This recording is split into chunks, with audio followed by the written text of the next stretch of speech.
Pero el asunto está en que cuando la Biblia habla sobre la muerte como un dormir, se refiere al cuerpo, no al alma. Y ella llama a la muerte del cristiano un dormir porque tenemos la esperanza de que nuestros cuerpos resucitarán un día. Nuestro cuerpo muere y se hace polvo, pero el alma es inmortal. Ella trasciende a la muerte del cuerpo. Muy buenos días, muy buenas tardes a cada uno de ustedes. Que Dios les pueda bendecir grandemente. En esta ocasión vamos a ver un tema muy importante, hablando sobre qué sucede después de la muerte. En el canal ya tenemos 2 estudios hablando sobre este tema. El primer estudio tituló La no inmortalidad del alma y el segundo estudio tituló ¿Qué pasa cuando uno va al descanso o qué pasa cuando uno muere? En esta ocasión vamos a hablar muchos aspectos importantes que no vimos en anteriores estudios y a la par vamos a desenmascarar lo que muchos predican en cuanto a este tema, o sea, la falsedad que muchos predican. Pero para poder comenzar con este estudio, vamos a orar, vamos a pedir la dirección de Dios para que Él pueda darnos sabiduría para comprender su palabra. Aquí yo me voy a arrodillar y te invito a que me acompañes en oración. Querido Padre que estás en los santos cielos, Señor, estamos muy agradecidos a ti por darnos la oportunidad de poder estudiar tu palabra. Te pedimos que puedas ayudarnos a comprenderla y así predicar la sana doctrina y no desviarnos de la verdad. Te pido por cada uno que esté escuchando el video y que se haga tu voluntad en este estudio. En el nombre de Jesús te lo rogamos, te lo pedimos. Amén. Para poder comenzar, vamos a abrir la palabra de Dios. Vamos a ir al Evangelio de Lucas, el capítulo 20, el verso 38. Vamos a ver lo que dice la Biblia. Porque Dios no es Dios de muertos, sino de vivos, porque todos viven para Él. Para poder comenzar con este estudio, con las citas bíblicas, antes voy a poner un video. Tal vez tú ya conoces a este predicador, realmente es muy conocido en internet. Claramente que él no es adventista, es de otra denominación. Él cree, y no solamente él, solamente estoy tomando el ejemplo de él porque es el más conocido. Ellos creen, mejor dicho, de que cuando uno muere, su cuerpo es el que muere, pero su alma se va directamente al cielo o al infierno, directamente cuando la persona va al descanso. Y muchos han creído esa falsa doctrina o esa falsa enseñanza, pero lo más sutil de este engaño es que lo defienden con la palabra de Dios, te defienden con la misma Biblia para decirte esto es de esta manera, el alma no es mortal, es inmortal, y así te mandan pasajes bíblicos, te sacan pasajes bíblicos para poder convencerte de su verdad, de su supuesta verdad. En este video vamos a desenmascarar con la propia Biblia para no poder ser engañados y así para poder defender esta doctrina con la palabra de Dios. Claramente vamos a utilizar el espíritu de profecía, pero más que todo la Biblia, porque así lo requiere este estudio. Vamos a comenzar poniendo los videos, así para poder refutar con las mismas citas bíblicas. Hombre al morir, ¿será que se duerme junto con el cuerpo y nada sabe hasta el día de la resurrección? ¿O será que el alma es inmortal y va directamente hacia la eternidad? Muchos que apoyan la doctrina de que el alma duerme se confunden con pasajes que hacen ver a la muerte como un dormir. Por ejemplo, 1 de Tesalonicenses 4:13 dice: tampoco queremos, hermanos, que ignoréis acerca de los que duermen, para que no os entristezcáis como los otros que no tienen esperanza. También hay pasajes como el de Hechos 7, donde Esteban murió apedreado y dice la Biblia que entregó el espíritu y durmió. Pero el asunto está en que cuando la Biblia habla sobre la muerte como un dormir, se refiere al cuerpo, no al alma. Nosotros somos tripartitos, espíritu, alma y cuerpo, así lo enseña la Biblia. Y ella llama a la muerte del cristiano un dormir porque tenemos la esperanza de que nuestros cuerpos resucitarán un día. Nuestro cuerpo muere y se hace polvo, pero el alma es inmortal. Ella trasciende a la muerte del cuerpo. Hemos escuchado, él dijo que el alma es inmortal, así como podemos ver en la pantalla. Ellos creen que el cuerpo está descansando y el alma está viviendo, y ellos representan los versos bíblicos en cuanto al sueño, que es el cuerpo, pero el alma es inmortal. Separan el alma con el cuerpo. Entonces, ¿qué tenemos que hacer nosotros? Tenemos que ir a la raíz, cuando Dios crea al primer hombre, porque ahí cuando Él crea al primer hombre, la Biblia nos dice que fue un alma viviente. Para eso vamos a ir a Génesis el capítulo 2, el verso 7. Vamos a ir a la palabra de Dios. ¿Qué nos dice Génesis el capítulo 2, el verso 7? Entonces Jehová Dios formó al hombre del polvo de la tierra, y sopló en su nariz aliento de vida, y fue el hombre un alma viviente. Podemos ver que Dios actúa como un alfarero al poder formar a Adán, y la Biblia es clara cuando dice del polvo de la tierra, del polvo, o sea, nosotros estamos constituidos parte de la tierra, y eso la misma ciencia lo confirma. Parte de nuestro cuerpo está constituido de oxígeno, carbono, hidrógeno y nitrógeno. Esas son las 4 características de las cuales nosotros estamos constituidos. Y así el Señor sopló en su nariz, dice, aliento de vida, y el hombre fue un alma o un ser viviente. Y si nos vamos al hebreo directamente, la palabra es neshma, la cual se traduce aliento, la cual podemos encontrar también en Job, el capítulo 33, el verso 4, la cual dice: el Espíritu de Dios me hizo, y la inspiración del Omnipotente me dio vida. Ahí se utiliza la palabra neshma, hablando sobre el aliento de vida. Y vamos a ver que ese aliento de vida no solamente lo tienen los seres humanos, también lo tienen los animales. Vamos a ir a la palabra de Dios en el libro de Eclesiastés, el capítulo 3, el verso 19. Porque lo que sucede a los hijos de los hombres y lo que sucede a las bestias, un mismo suceso es. Como mueren los unos, así mueren los otros, y una misma respiración tienen todos, ni tiene más el hombre que la bestia, porque todo es vanidad. De esa manera, el aliento de vida no puede ser los pensamientos o la mente, porque los animales no tienen pensamiento ni mente. Muy bien lo dice Salomón, la cual hemos leído en Eclesiastés, el capítulo 3, el verso 19. Entonces el aliento es esa chispa que le dio Dios a Adán para que él pueda vivir. Vamos a ir a la palabra de Dios, a Mateo, el capítulo 16, el verso 26, para entender este punto. ¿Por qué? ¿Qué aprovechará al hombre si ganare todo el mundo y perdiere su alma? ¿O qué recompensa dará el hombre por su alma? En otras palabras, Cristo quiso decir, ¿por qué? ¿Qué aprovechará al hombre si ganare todo el mundo y perdiera su vida? Eso quiso decir nuestro Salvador. La palabra alma en el hebreo se traduce como nefesh y se traduce aliento, persona, vida o emociones o principio de vida. Vamos a ir a algunos textos bíblicos para poder corroborar. Por ejemplo, en el Salmo, el capítulo 3, el verso 2, nos dice de la siguiente manera: muchos dicen de mi vida, no hay para él salvación en Dios. Aquí la palabra original es nefesh, que se traduce alma, pero aquí se traduce como vida. Y en el griego original la palabra es psuge, la cual se traduce vida, vidas, personas. Es en tanto la vida del animal o como la vida humana. Vamos a ir a algunos ejemplos. Vamos a ir a Mateo, el capítulo 6, el verso 25. Mateo 6, 25, la cual dice: por tanto os digo, no os afanéis por vuestra vida, qué habéis de comer, o qué habéis de beber, ni por vuestro cuerpo, qué habéis de vestir. ¿No es la vida más que el alimento y el cuerpo más que el vestido? Aquí la palabra psuge se utiliza en cuanto a lo que dice vida. No os afanéis por vuestra vida. Ahí se utiliza la palabra psuge, que se traduce también como alma. Vamos a ir a Mateo, el capítulo 16, el verso 25, para ver lo que nos dice la palabra de Dios. Porque cualquiera que quisiere salvar su vida, la perderá, y cualquiera que perdiere su vida por causa de mí, la hallará.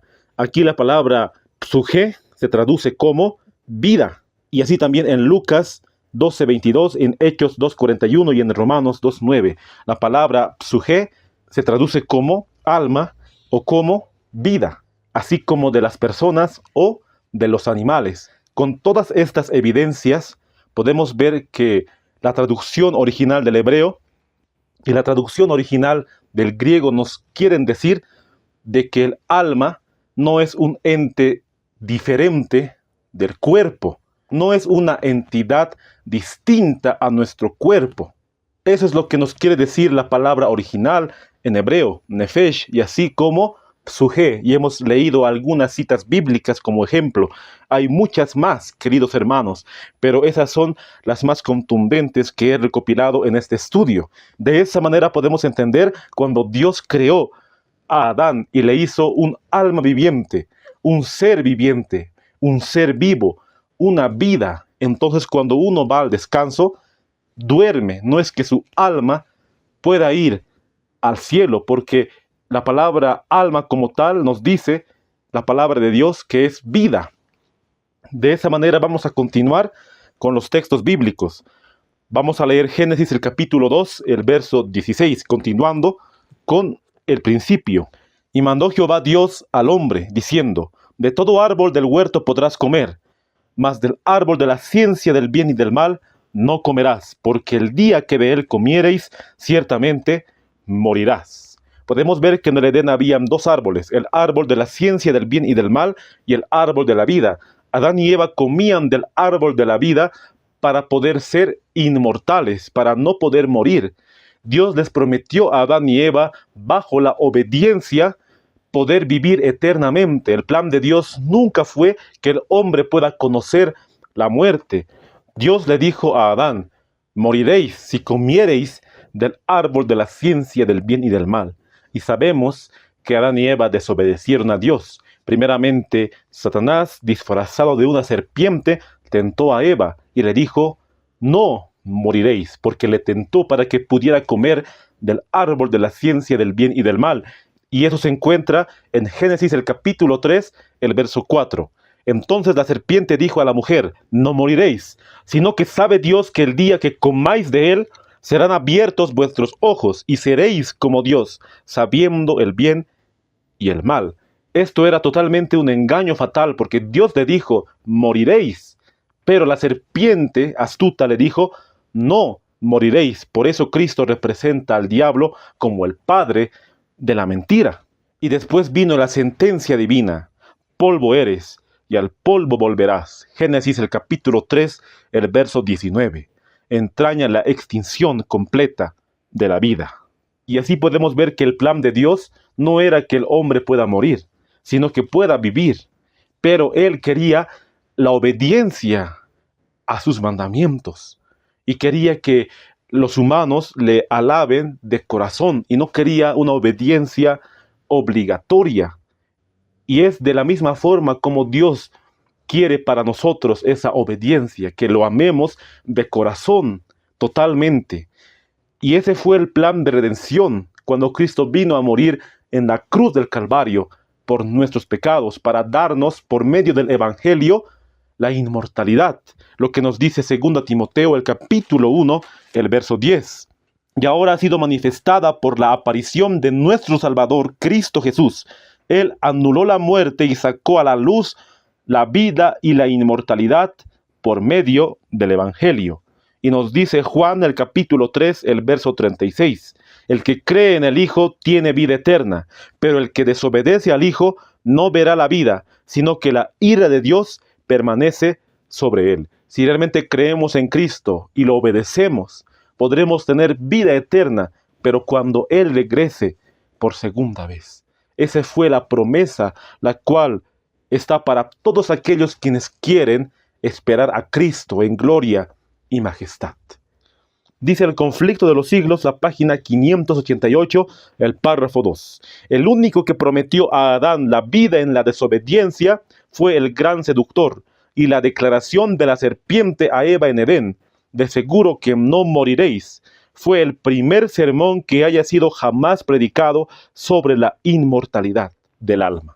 La doctrina de que el alma sigue viviendo después de la muerte y va al cielo directamente está fundada en Satanás, porque él engañó a Eva y así los dos pecaron, y al pecar el diablo ganó ventaja y así se cumplió el plan de redención, cuando Cristo mismo daría su vida para que nosotros, por medio del Evangelio, podamos tener vida eterna. Pero lo que estamos viendo aquí es que el diablo fue el originador de esa falsa enseñanza, de que el alma sigue viviendo después de la muerte. Y vamos a seguir viendo los videos para poder entender más a su detalle. Cuando la Biblia dice en Ezequiel que el alma que pecare morirá, hay que leer el contexto para ver que Dios está usando la palabra alma para referirse a la vida del hombre. No está estableciendo una doctrina de que el alma cesa cuando el cuerpo muere. Este predicador cita Ezequiel el capítulo 18, el verso 19 y el verso 20, la cual dice: el alma que pecare, esa morirá. El Hijo no llevará el pecado del Padre, ni el Padre llevará el pecado del Hijo. La justicia del justo será sobre él, y la impiedad del impío será sobre él. Aquí la misma Biblia nos dice que el alma que pecare, esa morirá. La vida que pecare, pero aquí él está separando el alma con el cuerpo.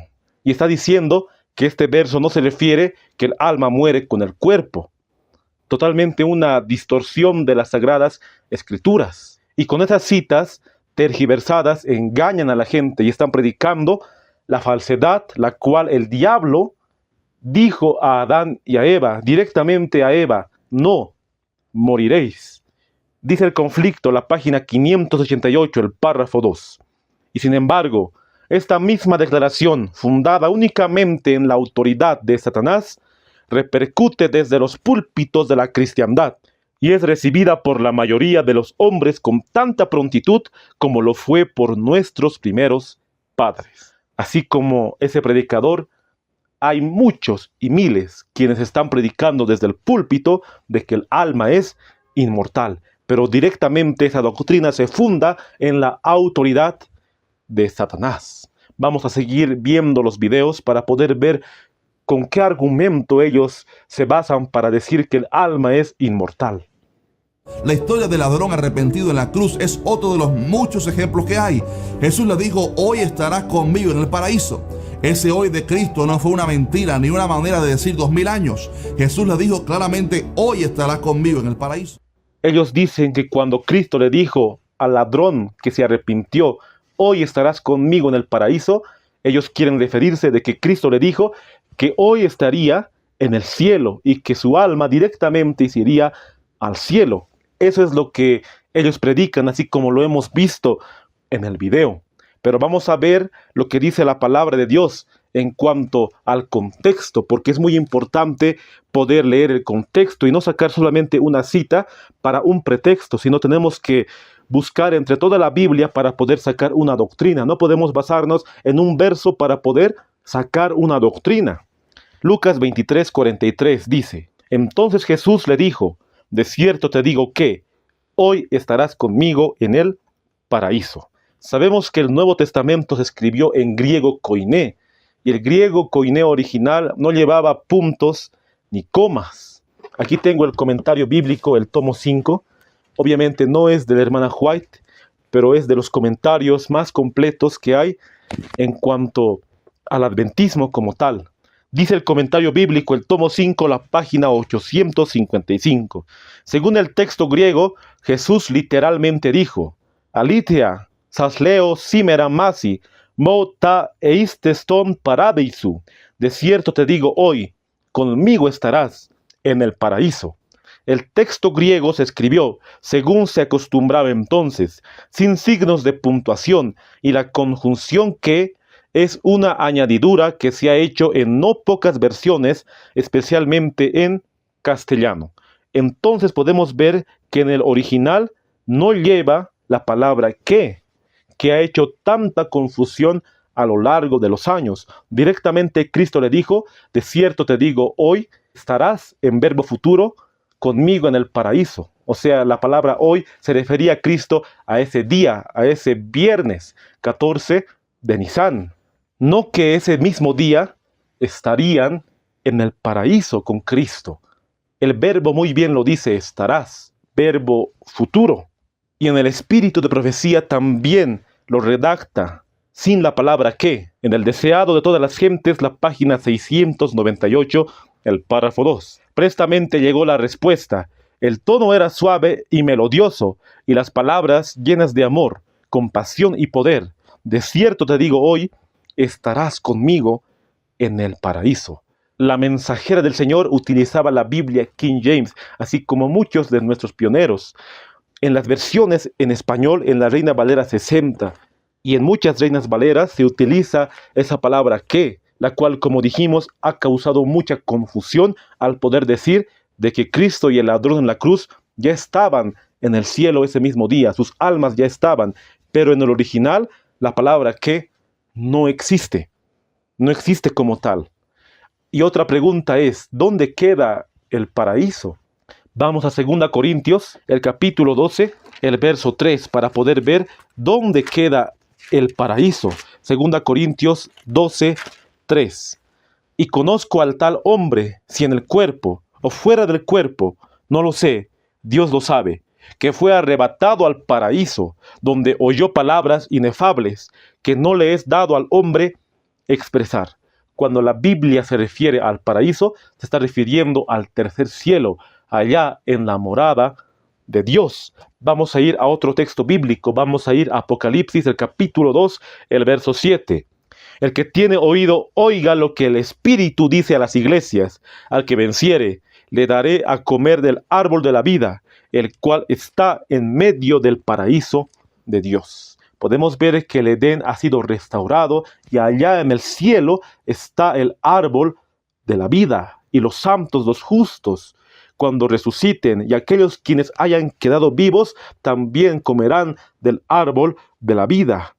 Y esta es la prueba más contundente para decir que Cristo y el ladrón no estaban en el cielo ese mismo día. Nos dice Juan el capítulo 20, el verso 1. El primer día de la semana, María Magdalena fue de mañana, siendo aún oscuro, al sepulcro, y vio quitada la piedra del sepulcro.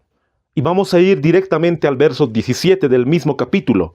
Jesús le dijo, no me toques, porque aún no he subido a mi Padre, mas ve a mis hermanos y diles, subo a mi Padre y a vuestro Padre, y a mi Dios y a vuestro Dios. María directamente estaba tan emocionada y quería ver a Cristo, no lo había reconocido, pero al final lo reconoció y quiso abrazar sus pies, y Cristo le dijo, no me toques, porque aún no he subido a mi Padre. Es ilógico pensar que en ese mismo día el alma de Cristo estaría con el Padre y que Él estuviera reposando y que resucitara el primer día y que Él dijera, no me toques porque aún no he subido a mi Padre. Sería ilógico pensar como ellos lo piensan, porque ellos piensan que cuando Cristo murió, su alma se fue al cielo, pero Él estaba en el sepulcro y resucitó el primer día.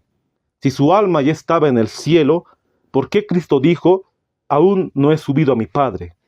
Por eso vemos que Cristo no subió ese mismo día, ni el ladrón subió ese día. Cristo reposó el día sábado en la tumba y el primer día de la semana resucitó de los muertos. No podemos separar el alma de Cristo con su cuerpo. Él murió así como todos los humanos morimos.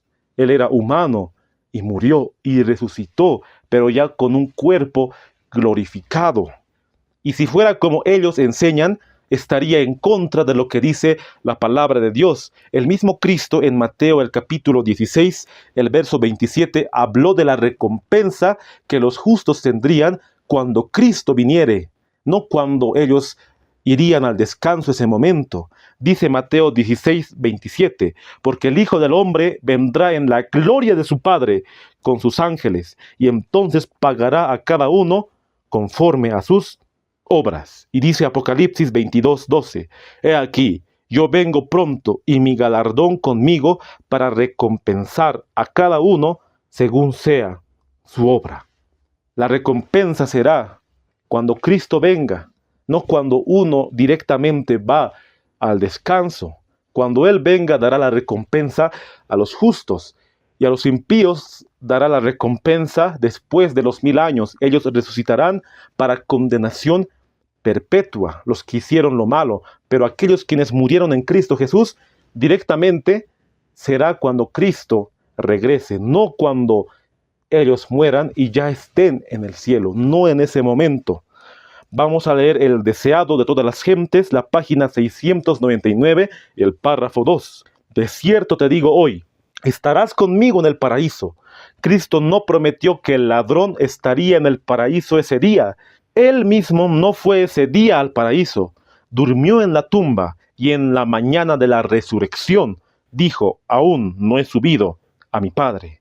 Pero en el día de la crucifixión, el día de la derrota y tinieblas aparentes, formuló la promesa.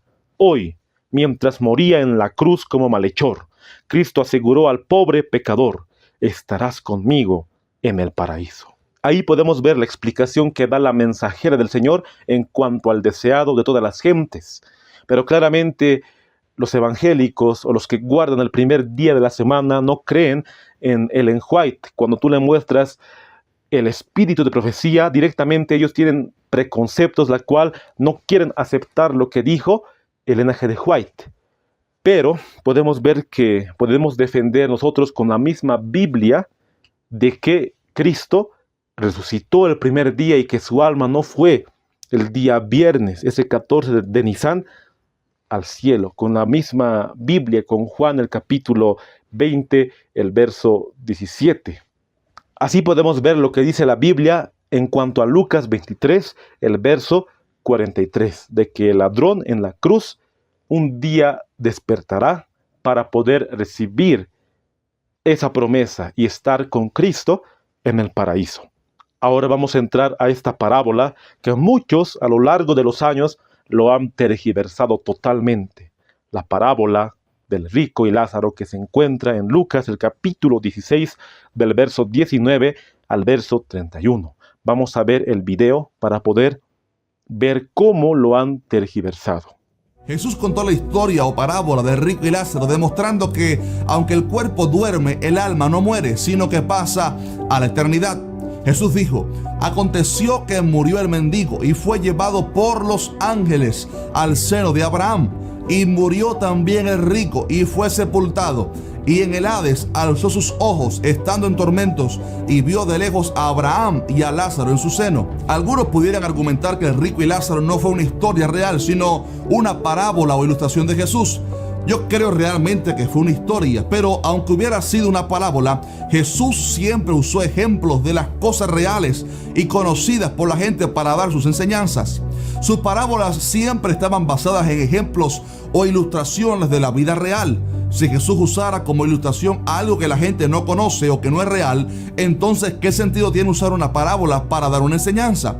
Jesús no pudo haberse inventado que hubiera un Hades, un seno de Abraham, o que sus almas hayan ido a la eternidad después de morir. Jesús habló aún de los 5 hermanos que tenía el rico en la tierra, mientras que el alma de ese desafortunado estaba en el Hades. Jesús está usando una historia o un ejemplo de lo que realmente sucedía cuando alguien moría para dar así una enseñanza. Primeramente, para poder entender la parábola del rico y Lázaro en Lucas, el capítulo 16, tenemos que ir a Lucas, el capítulo 16, el verso 1, el inicio. Ahí Cristo cuenta la parábola del mayordomo infiel. Tú puedes leer desde el verso 1 al verso 15 y 16, cómo Cristo representa esa parábola en cuanto a lo que es las oportunidades de la vida, que no podemos desperdiciar las oportunidades de esta vida y que tenemos que hacer tesoros allá en el reino de los cielos. En resumen, la parábola del mayordomo infiel nos dice que nosotros no seamos malos mayordomos y que un día todo lo que hayamos hecho será llevado a juicio. Y ahí vamos a ser juzgados de todo lo que nosotros poseemos. Eso representa la parábola del mayordomo infiel. Y ahí es cuando Cristo introduce otra parábola, la parábola del rico y Lázaro. Directamente, si nos vamos a Lucas, el capítulo 16, vamos a ir al verso 14, la cual dice, y oían también todas estas cosas los fariseos, que eran avaros, y se burlaban de él. ¿Y por qué es importante Lucas 16, 14 para poder comprender esta parábola? Porque Cristo directamente les habló a los fariseos esa parábola. ¿Y por qué nombramos a los fariseos? En el tiempo de Cristo había 5 sectas muy reconocidas de judíos. Una secta era la secta de los fariseos, otra era la secta de los saduceos, otra era la secta de los esenios, otra la secta de los herodianos y otra la secta de los celotes. Aquí en la parábola estaban los fariseos escuchando y se estaban burlando de Cristo. Claramente que no había solamente fariseos, estaban ahí los discípulos de Cristo y otra gente que estaba escuchando el mensaje. Pero había más fariseos cuando Cristo contó esta parábola. ¿Y por qué recalco que había más fariseos? Porque los fariseos creían que el alma de una persona cuando muere está en vigencia, o sea que está viva hasta la resurrección. Ellos creían que el alma es inmortal. Eso es muy importante entender para poder ver esta parábola. Los saduceos no creían en la resurrección. Los fariseos sí creían en la resurrección de los muertos. Como dice en Mateo, el capítulo 22, el verso 23. Aquel día vinieron a él los saduceos, que dicen que no hay resurrección, y le preguntaron.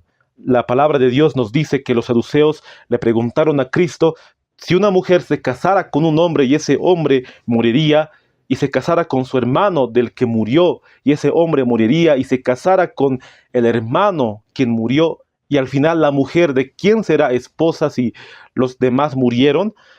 Esa pregunta le hicieron a Cristo para poder tentarle. Ustedes pueden leer Mateo el capítulo 22 para poder entender. Cristo le respondió sabiamente a los saduceos, pero lo que quiero referirme es que los saduceos no creían en la resurrección de los muertos. Incluso el apóstol Pablo se aprovechó de eso en Hechos el capítulo 23, el verso 8, porque los saduceos dicen que no hay resurrección, ni ángel, ni espíritu, pero los fariseos afirman estas cosas. Los saduceos no creían en la resurrección, no creían en los ángeles y no creían en los espíritus. No creían también en el Espíritu Santo como persona. Los fariseos sí lo creían. Entonces tenían distintas creencias entre esos dos grupos de sectas de judíos. Y si tú vas a la historia, vas a ver qué doctrina tenían los fariseos. En esta ocasión agarré Wikipedia para poder mostrarles. El número 2 nos dice, ahí en la pantalla, creían en la inmortalidad del alma. No todo acababa con la muerte, sino que las almas seguían viviendo. Los fariseos creían que el alma es inmortal. Habiendo tanta evidencia en el Antiguo Testamento de que el alma muere, o sea, descansa, aún así seguían creyendo en esa falsa doctrina.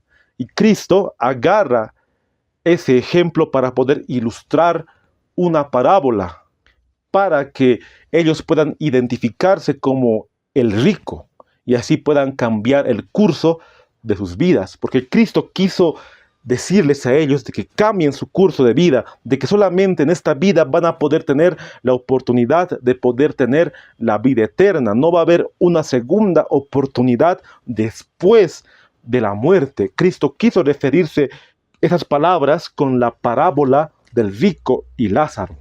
Pero tristemente muchos, así como ese predicador que hemos visto en el video, toman esa parábola literalmente. ¿Qué tenemos que considerar al poder leer Lucas el capítulo 16 hablando sobre la parábola del rico y Lázaro? Número 1. Los detalles de la parábola no tienen un significado literal. Número 2. No se puede presentar una parábola para enseñar una doctrina. Número 3. No puede contradecirse la palabra de Dios en cuanto a la recompensa cuando uno va al descanso. Número 4. La supuesta enseñanza que Cristo dio, la certeza que esta parábola enseña que los hombres buenos o malos reciben su recompensa al momento de morir, va en contra de los principios bíblicos. Y número 5, Jesús utilizó un ejemplo que ellos creían para enseñarles que el destino se decide en esta vida, no después de la muerte. Eso tenemos que considerar para poder entender la parábola del rico y Lázaro. Y no solamente esa parábola, sino las demás parábolas que Cristo contó para poder ilustrar lo que Él quería decir. No es bueno tomar una parábola para enseñar una doctrina, a menos que el contexto te diga lo contrario. Pero en este caso podemos ver que Cristo está hablando metafóricamente. No podemos tomar sus palabras literalmente en su detalle. El mensaje es lo que tenemos que sacar de esta parábola. Y vamos a leer la palabra de Dios. Vamos a ir a Lucas, el capítulo 16, el verso 19. Vamos a entender la parábola del rico y Lázaro. Había un hombre rico que se vestía de púrpura y de lino fino, y hacía cada día banquete con esplendidez. Había también un mendigo llamado Lázaro, que estaba echado a la puerta de aquel, lleno de llagas. Nos dice Palabras de Vida del Gran Maestro, la página 206, el párrafo 2. Lázaro representa a los pobres dolientes que creen en Cristo. Cuando suene la trompeta y todos los que estén en la tumba oigan la voz de Cristo y salgan, recibirán su recompensa, pues su fe en Dios no fue una mera teoría, sino una realidad. Lázaro representa a aquellos pobres quienes creen en Cristo, no a aquellos pobres quienes no creen. Aquellos pobres quienes creen en Cristo representa a Lázaro. Eso nos dice el espíritu de profecía. Vamos a seguir leyendo. Lucas 16, 21.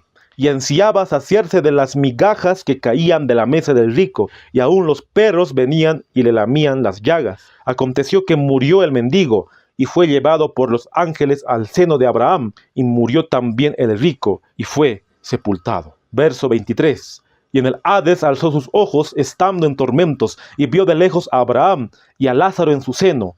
Entonces él, dando voces, dijo: Padre Abraham, ten misericordia de mí, y envía a Lázaro para que moje la punta de su dedo en agua, y refresque mi lengua, porque estoy atormentado en esta llama. Si queremos interpretar esta parábola literalmente, tenemos que decir que hay un seno de Abraham literalmente, y que cuando uno va al descanso está en el seno de Abraham. Pero en ningún lugar de las Escrituras vamos a encontrar de que los santos están en el seno de Abraham literalmente, a no ser que interpretemos esta parábola literalmente, que sería estar en contra de las Escrituras. Y otro asunto más. Aquí dice que cuando el rico murió, fue al Hades y alzó sus ojos, y vio ahí a Lázaro, y vio también ahí a Abraham. Y él directamente le habló diciendo: Padre Abraham. Entonces eso quiere decirnos que los que mueren no en Cristo Jesús y que van al infierno están viendo todo lo que se hace allá en el cielo. Y que los que mueren en Cristo supuestamente y están en el cielo ven todo lo que se hace en el infierno, y que está tan cerca el infierno y el cielo y que pueden hablar literalmente. Si queremos interpretar la parábola de esa manera, o sea que cuando uno muere y va su alma al cielo, tenemos que decir que el cielo y el infierno están tan cerca que pueden hablarse los muertos con los otros muertos, con espíritus desencarnados. Eso tendríamos que asegurar si queremos interpretarlo literalmente. Y si queremos interpretar la parábola literalmente, tenemos que decir que el cuerpo del muerto está en el cielo, no como espíritu, sino como un cuerpo literal. Porque aquí dice el rico: Padre Abraham, ten misericordia de mí, y envía a Lázaro para que moje la punta de su dedo en agua y refresque mi lengua, porque estoy atormentado en esta llama. ¿Acaso un espíritu desencarnado tiene dedos literales con carne? ¿Acaso tiene un espíritu desencarnado lengua? ¿Tiene saliva? Porque aquí dice: refresque mi lengua porque estoy atormentado en esta llama. Si queremos interpretar la parábola literalmente, tenemos que afirmar de que cuando uno muere también está en el cielo con su cuerpo literal, o en el infierno con su cuerpo literal, así con carne y hueso. De esa manera tendríamos que interpretar la parábola, la cual es una incongruencia total. Pero vamos a seguir viendo el video. Note que en esta parábola o historia Jesús dice que ambos murieron y fueron sepultados, pero sus almas no murieron ni fueron aniquiladas, sino que fueron a la eternidad. El pecador fue a un lugar de tormento donde había fuego constante, y el justo Lázaro fue a una parte del Seol llamada el paraíso. Note también que cuando Lázaro murió, ángeles vinieron a llevar su alma al seno de Abraham.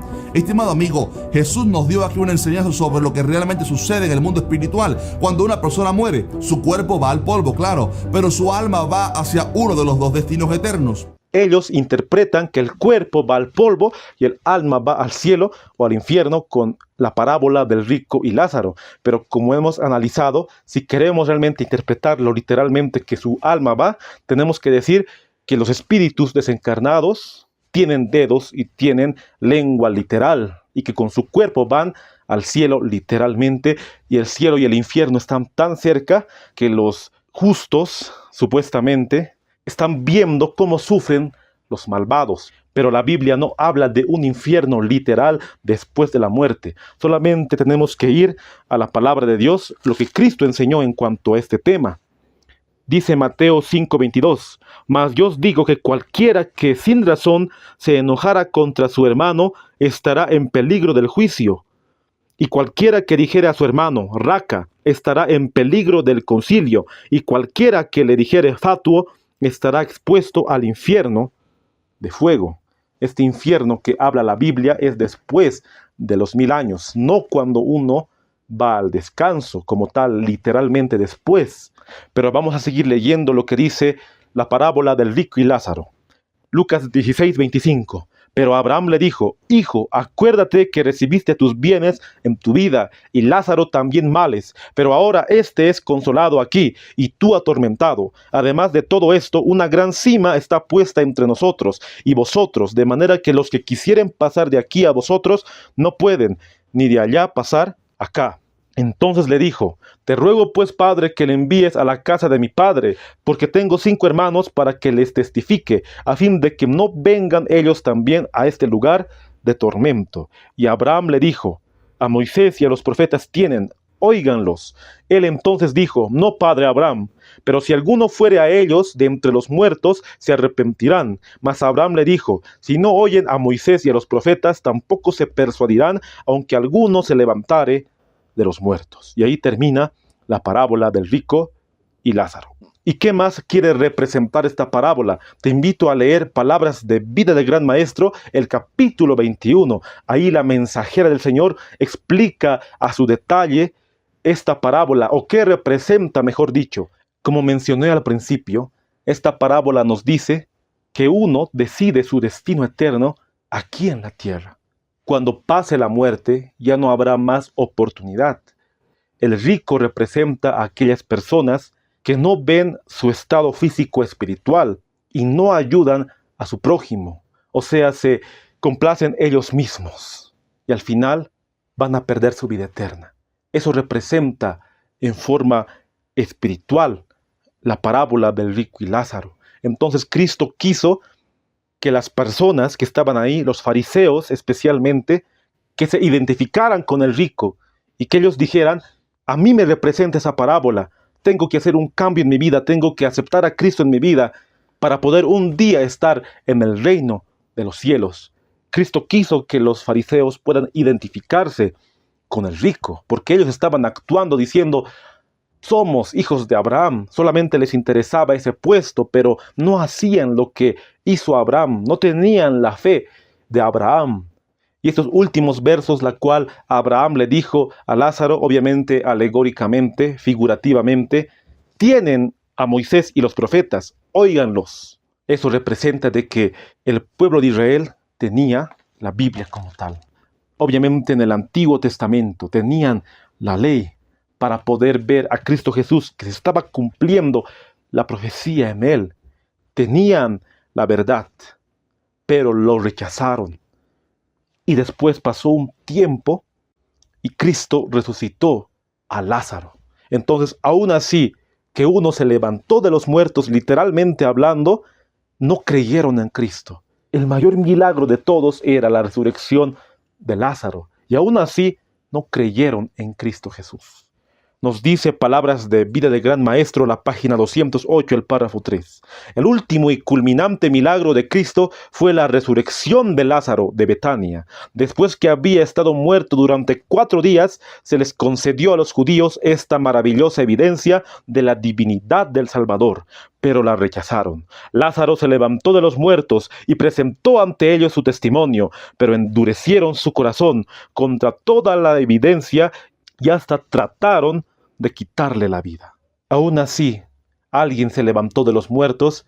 Los judíos, los fariseos, no creyeron, incluso quisieron apedrear y matar a Lázaro. Imagínense, se cumplió esa parábola en los judíos. La página 204, el párrafo 1 dice: en la parábola del hombre rico y Lázaro, Cristo muestra que los hombres deciden su destino eterno en esta vida. La gracia de Dios se ofrece a cada alma durante este tiempo de prueba, pero si los hombres malgastan sus oportunidades en la complacencia propia, pierden la vida eterna. No se les concederá ningún tiempo de gracia complementario. Por su propia elección han constituido una gran cima entre ellos y su Dios. Eso representa la parábola del rico y Lázaro, que la oportunidad más grande de poder tener la vida eterna se lo decide aquí, en esta vida, no cuando uno va al descanso. En la parábola, Cristo estaba haciendo frente al público en su propio terreno. La doctrina de un estado de existencia consciente entre la muerte y la resurrección era sostenida por muchos de aquellos que estaban escuchando las palabras de Cristo. El Salvador conocía esas ideas e ideó su parábola de manera tal que inculcara importantes verdades por medio de esas opiniones preconcebidas. Cristo muy bien sabía que los fariseos tenían ese concepto de que el alma sigue viviendo después de la muerte hasta la resurrección, la cual no es una doctrina bíblica.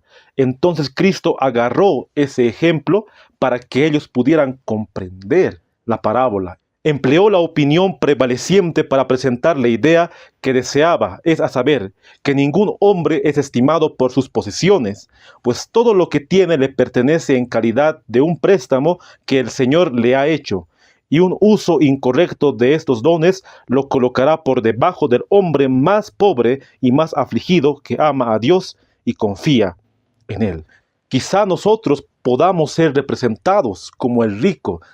Dios nos ha dado posesiones y también nos ha dado dones, pero no lo estamos utilizando para su honra y gloria, lo estamos utilizando para nuestro beneficio propio, no lo estamos utilizando para poder predicar el mensaje. Tal vez tenemos algún dinero o alguna posición para poder dar el mensaje, pero no lo estamos utilizando para ello. De esa manera Dios va a colocar esos dones a otros que realmente sí lo necesitan.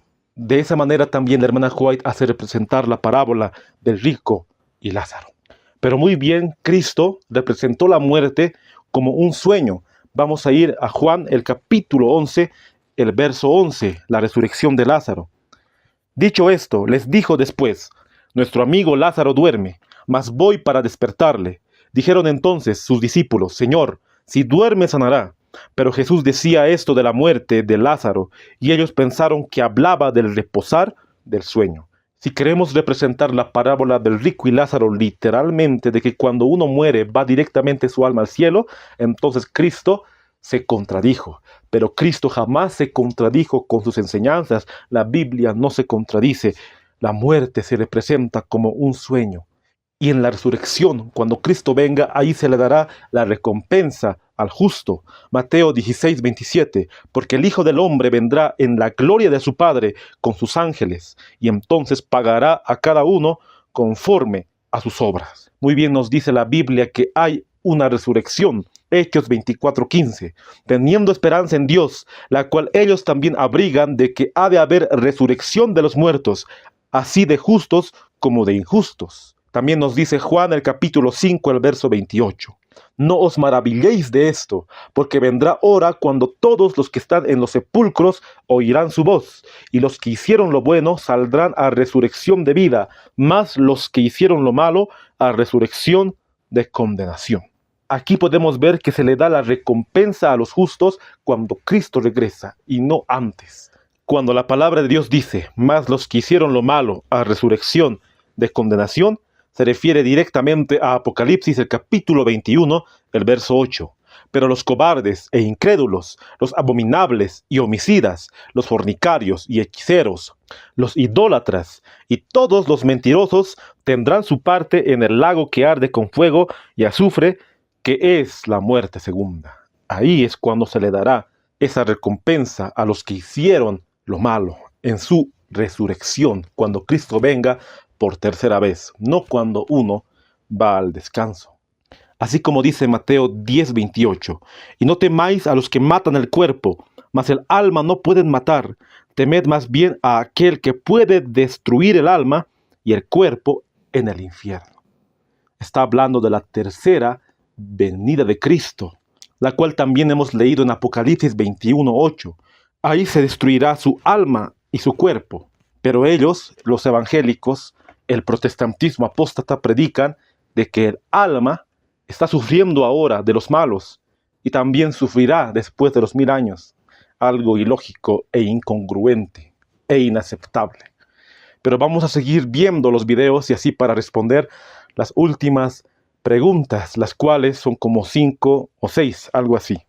El apóstol Pablo sabía bien claro que cuando un cristiano muere, su alma pasa a estar a la presencia del Señor. Por esto él le llamó a la muerte ganancia, el morir ganancia. Él dijo, porque sabemos que si nuestra morada terrestre, este tabernáculo, se deshiciere, tenemos de Dios un edificio, una casa no hecha de manos, eterna en los cielos. También en Filipenses dejó ver que él tenía deseo de partir, o sea, de morir para irse al cielo. Así lo expresó diciendo, porque de ambas cosas que estoy puesto en estrecho, teniendo deseo de partir y estar con Cristo, lo cual es muchísimo mejor.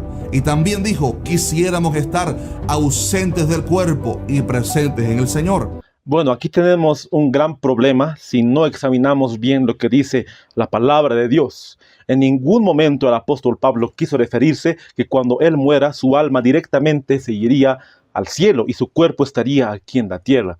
Todos los textos que nos hablan de la resurrección no nos hablan en ese contexto que este predicador dijo en cuanto a las citas del apóstol Pablo. Ningún cristiano en ese entonces creía de esa manera, o sea, en el entonces que estoy hablando, en el siglo I. Vamos a examinar 2 Corintios, el capítulo 5, el verso 1, porque este pastor evangélico citó este verso bíblico, la cual dice de la siguiente manera, porque sabemos que si nuestra morada terrestre, este tabernáculo, se deshiciere, tenemos de Dios un edificio, una casa no hecha de manos, eterna en los cielos. ¿Qué quiso referirse el apóstol Pablo al hablar de nuestra morada terrestre? Aquí el apóstol Pablo no está hablando de casas literales, no está hablando de un edificio literal o de moradas literales en el cielo. Aquí el apóstol Pablo se refiere en cuanto a nuestra morada terrestre a nuestra habitación terrestre, o sea, a nuestro cuerpo literalmente. Podríamos decir que el apóstol Pablo está hablando de esta manera, porque sabemos que si nuestra morada terrestre, o sea, nuestra carpa terrestre, este tabernáculo, este cuerpo, se deshiciere, o sea, si muriere, si morimos, tenemos de Dios un edificio, una casa no hecha de manos, eterna en los cielos. O sea, tenemos una esperanza de un cuerpo glorificado e inmortal. Eso podríamos traducir en cuanto a 2 Corintios, el capítulo 5, el verso 1. Porque el apóstol Pablo siempre confió en la doctrina de la resurrección, así como dice en 1 Corintios, el capítulo 15, el verso 20. Mas ahora Cristo ha resucitado de los muertos, primicias de los que durmieron es hecho. Pero este pastor evangélico, con esta cita bíblica, dice que el apóstol Pablo estaba esperando su muerte para que él pueda ir literalmente al cielo. O sea, su alma pueda ir al cielo, con 2 Corintios, el capítulo 5, el verso 1. Pero el contexto está de que el apóstol Pablo está esperando esa transformación. Es un anhelo que él tiene. Por eso dice en el verso 2, y por eso también gemimos, deseando ser revestidos de aquella nuestra habitación celestial. Estaba esperando el apóstol Pablo ser revestido. ¿Qué quiere decir? Tener la inmortalidad. Esa es nuestra habitación celestial. Él quería tener la inmortalidad, queridos hermanos. Y así, si estamos vestidos, no seremos hallados desnudos, después dijo. Bueno, vamos a ir un poco entendiendo estos textos del apóstol Pablo, pero antes vamos a ir a 1 Corintios, el capítulo 15, el verso 50. Vamos a ver qué es lo que dice el apóstol hablando sobre el cuerpo espiritual. ¿Está bien? 1 Corintios 15, 50. Pero esto digo, hermanos, que la carne y la sangre no pueden heredar el reino de Dios, ni la corrupción hereda la incorrupción. He aquí, os digo un misterio. No todos dormiremos, pero todos seremos transformados. Esa transformación quería el apóstol Pablo. Por eso él escribió. Por eso también gemimos, deseando ser revestidos de aquella nuestra habitación celestial. Él quería y tenía ese anhelo de poder tener la inmortalidad. Es un deseo que cada cristiano lo tiene. Por eso él representaba la morada terrestre como una tienda o una carpa. Él lo representó de esa manera, ya que hacía carpas, ese era su oficio, y representó una morada celestial a un edificio. O sea, él puso esa alegoría, queridos hermanos, para representar entre el cuerpo mortal, que representa la morada terrenal, o sea, nuestra casa o el tabernáculo, y el cuerpo celestial en cuanto al edificio, no hecho de manos, eterna, allá en los cielos. Dice Filipenses el capítulo 3, el verso 21, el cual transformará el cuerpo de la humillación nuestra para que sea semejante al cuerpo de la gloria suya, por el poder con el cual puede también sujetar a sí mismo todas las cosas. Sabemos que cuando Cristo venga, los muertos resucitarán, pero ya con un cuerpo glorificado. Y también los vivos que estén en ese momento, que serían los 144,000, serán transformados para ya no tener la naturaleza pecaminosa, porque recordemos que hasta el final los santos tendrán la naturaleza pecaminosa. Obviamente que entre el tiempo del fin del tiempo de gracia hasta la venida de Cristo ya no pecarán, porque ya no habrá intercesor allá en los cielos, pero sí serán transformados. Y ahí tendrán recién la inmortalidad con los que durmieron. Aquí, como dice el apóstol Pablo, el cual transformará el cuerpo en Filipenses 3:21 de la humillación nuestra para que sea semejante al cuerpo de la gloria suya. Pero ahora, ¿cuál es el texto controversial que este pastor evangélico cita para decir que el apóstol Pablo estaba esperando que su alma vaya directamente al cielo?